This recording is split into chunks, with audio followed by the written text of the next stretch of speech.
Biznis raňajky Poprad. Svieži, inšpiratívny a lokálny podcast z dielne popradských podnikateľov. Partnermi podujatia sú Coworking Poprad, Tatra Lab, Luminary, Realvea a Design and IT. Prajeme príjemné počúvanie.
Neboli by to tie práve biznis raňajky, keby sme nedali na zreteľ jeden z dôvodov, pre ktorý pre vás organizujeme. My vám prajeme, aby ste opäť uverili vašim podnikateľským snom a tomu, že sa vám môžu splniť. Výborným a inšpiratívnym príkladom nech je pre vás náš dnešný host, Lukáš Marhevka. Jano Eliáš veľmi pekne a pravdivo hovorí, že je to 7. div sveta. Poviem o ňom, že Lukáš je vyštudovaný filmový a divadelný producent. Mohol pracovať a žiť v inom meste, ale rozhodol sa ostať vo svojej rodnej Spišskej Starej Vsi, kde rozbehol a doteraz vedie viaceré nezávislé projekty, ako je divadlo, kultúrne centrum, umelecká agentúra, regionálny časopis a tak ďalej. Nebudem prezradzať viac, kým ti odovzdám slovo. Chcem sa ešte vám, milí hostia, veľmi pekne poďakovať za to, že ste prišli. Niektorí ste tu po prvý raz, čo nás mimoriadne teší, niektorí ste tu opäť, čo nás rovnako mimoriadne teší. Ďakujem tiež organizátorom Danke, Edovi, Janovi, Otovi, Tomášovi, Marekovi za to, že sa to už 5-krát môžeme takto stretávať. Ďakujem aj tebe, že si prijal naše pozvanie. A veľmi sa teším na hodnotnú tému, o ktorej budeš rozprávať. Kiež by sa o nej rozprávalo v tomto svete viac, ale ešte viac sa jej žilo. Nech sa páči, slovo je tvoje. Ďakujem, Maroš. A ja si pustím stopky, aby som bol korektný voči organizátorom. Dobre? Aby som vedel, koľko môžem rozprávať. A ja ďakujem veľmi pekne, že môžem byť dneska súčasťou jedného Ochotského, že sa môžeme nachádzať v takejto spoločnosti, pretože verím, že za každým z vás je veľká motivácia, určite úspešný príbeh. Ja som vám dneska prišiel povedať niečo o svojom príbehu.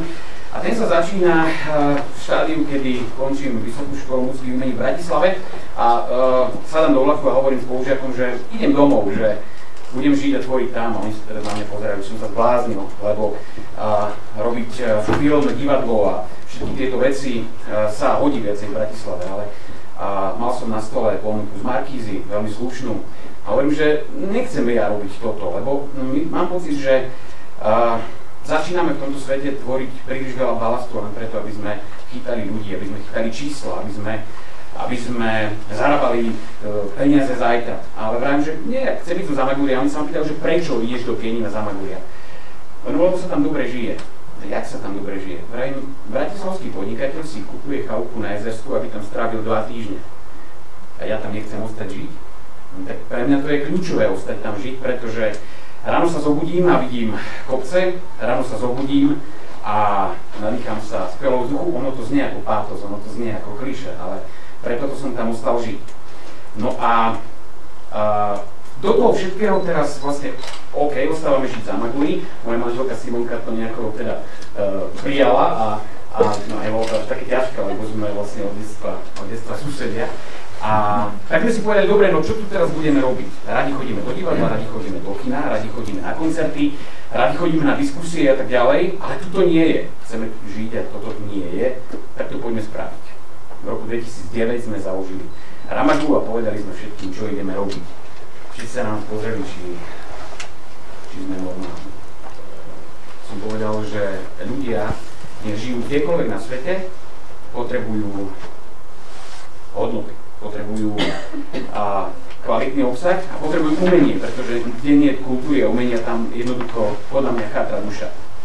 Preto sme začali ochotníckým divadlom, z ktorého je dnes nezávislé divadlo, pripojili sme k tomu nezávislé regionálne noviny, ktoré dnes vychádzajú 10 rokov. Potom prišla výzva urobiť umeleckú agentúru, ktorá by riešila zaujímavé projekty, ako sú festivaly a podobne. Dneska umelecká agentúra v Ramagu rieši povedzme celoletný chod rozprávkovej dedinky Habakuky alebo festival Kláštorné kultúrne leto. Robíme podujatie pre Nestilpark. No a ďalej sa k tomu pridalo kultúrne centrum, nezávislé kultúrne centrum, ktoré ponúka celoročnú škálu podujatí. Každý týždeň si môžete vybrať z divadiel, koncertov, diskusií. Varený pečenie je u nás aj pán Jakubisko, ktorému som bol pomocným režisérom pri filme Perimbaba. Takže myslím, že aj v tom Zamagúri sa nám podarilo urobiť skvelé veci. A teraz prichádza k tomu, aby som povedal, čo je pre nás dôležité. Ja mám niekedy pocit, že nám chýbajú hodnoty a chýba nám to, čo je v našej práci uveriteľné. Nedávno som točil film s jednou režisérkou, ktorú nechcem menovať. Jej správanie na placi bolo strašne neakceptovateľné. Točiť s ňou film bolo veľmi ťažké, správala sa k ľuďom veľmi zle. A točila film o hodnotách, o tom, ako by sme sa mali morálne správať a tak ďalej. Ja si dnes myslím, že ten film nemôže výjsť, lebo ak ich nemáte tu, tak ich neprenesiete. A preto my sme začali budovať na priateľstvách a na rodine. Otázka je, že dá sa podnikať s rodinou a s priateľmi? Dá. Pri veľmi silnom potláčaní svojho vlastného ega a pri akceptácii toho druhého s jeho všetkými vecami, ktoré možno na ňom nemáte radi. Ekonómom je môj otec. Moja kolegyňa najlepšia je moja manželka a ďalším zamestnancom je môj najlepší kamarát. Všetci sú na full time. A každý sa ma pýta, ako to dokážeš takto fungovať a riadiť a tak ďalej. Zásadná vec, ktorá u nás funguje, je, že všetci majú rovnakú výplatu. Neznamená, že keď som šéf, že mám toľko a ten, ktorý robí techniku, má toľko. Nie. Všetci sme strojcom vlastného šťastia, vlastnej spoločnosti a preto máme rovnakú výplatu. A u nás ľudia v prvom rade musia byť šťastní. Nezáleží na tom, či odsedia v robote 8 hodín. U nás sa robí 135 hodín do mesiaca. To znamená, že razíme filozofiu 135 efektívnych hodín namiesto 170 flexibilných a tí ľudia si to veľmi vážia. Tí ľudia, napríklad kolega Zdenkovi včera vraví na Donovaloch, že stíham ísť pomáhať do škôlky a vravím, že urobme všetko preto. A ten chalan si to veľmi váži, pretože vie, že mi záleží na jeho rodine. A celé to podnikanie, ktoré máme, sa snažíme obaliť s tým, čo je dôležité. Pre nás všetkých je dôležité vzdelanie, pre nás všetkých je dôležitá kultúra, pretože to tvorí mozaiku spoločnosti, ktorej by sme chceli žiť. Otázka je, či svojim podnikaním dokážeme tento svet robiť lepším. Ja si to stále kladiem pre túto otázku, pretože robiť noviny, robiť divadlo a hovoriť k ľuďom, nie je to veľmi jednoduché. Viete, ľudia vás stále prosia, aby ste urobili Ženský zákon, Rysa Vujalovicu. To všetko je výborné, sú to komédie, ktoré mám rád. Ale keď chceme prehovoriť k ľuďom spôsobom, ktorý je trvalejší, tak potrebujete tituly, ako je napríklad Mengeleho dievča. My sa nachádzame v regióne, kde je veľmi citeľná inklinácia niektorých ľudí k radikálnym spôsobom v politike. Ako máme proti tomu bojovať? No hádam aspoň tým, že urobíme protipol a urobíme napríklad predstavenie Mengeleho dievča a spravíme ho najlepšie, ako vieme.